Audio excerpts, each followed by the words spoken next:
झालंय असं की कालपासून सगळ्याच बोर्डाच्या एक्झाम सुरू झालेल्या आहेत.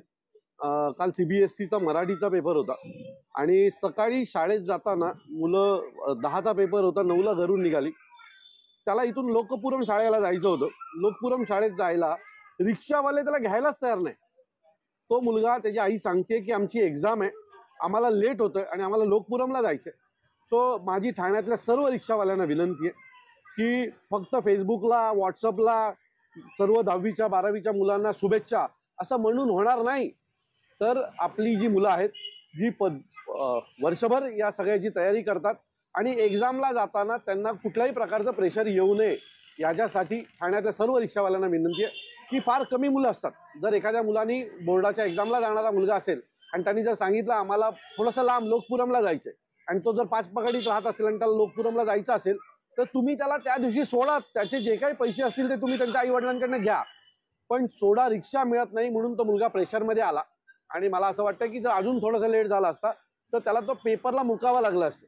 तो पाण्यातील सर्व ठाण्यातील आमच्या सर्व रिक्षावाल्यांना माणुसकी या नात्याने माझी विनंती आहे की एक्झामला जाताना त्या मुलांना, जर एखादा शाळकरी मुलगा बोर्डाच्या एक्झामला जात असेल तर त्यांनी रिक्षा थांबवल्यावर त्याला त्याच्या एक्झाम रूमपर्यंत पोहोचवावी, ही सर्व ठाण्यातल्या रिक्षा चालकांना कळकळीची विनंती. आता यामध्ये 10वी असेल 12वी असेल, लेट जाण्यामुळे बऱ्याचदा परीक्षेला बसू देतात, वर्ष फुकट जाण्याची शक्यता असते. तर पालकांना देखील काय आव्हान कराल की घरातून लवकर निघण्यासाठी? माझी पालकांना विनंती, आता अनेक पालकांकडे बिचाऱ्यांकडे गाड्या नाही आहेत आणि शाळा त्यांची सुरुवातीच्या काळामध्ये शाळेची बस यायची त्यांना सोडायला, बरोबर आहे. परंतु आता शाळेची बस न आल्यामुळे पॅरेंट्सना स्वतः सोडावं जावं लागतं. पॅरेंट लवकर निघतातच आहेत, परंतु आधी मुलं शाळेत घरी 1 तास आधी अभ्यास करतात आणि वेळेत निघून मग शाळेत जातात.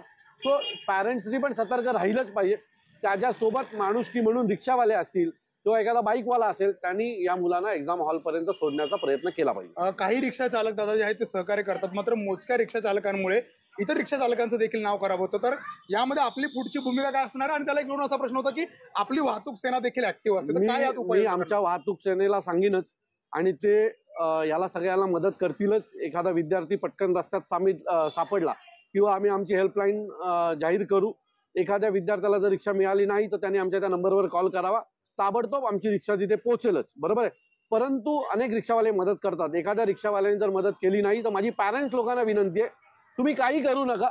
तुम्ही त्या रिक्षावाल्याचा एक फोटो काढा रिक्षाच्या नंबरचा आणि तो मला माझ्या फेसबुकवर टाका. त्या रिक्षावाल्याचं काय करायचं ते आम्ही बघू.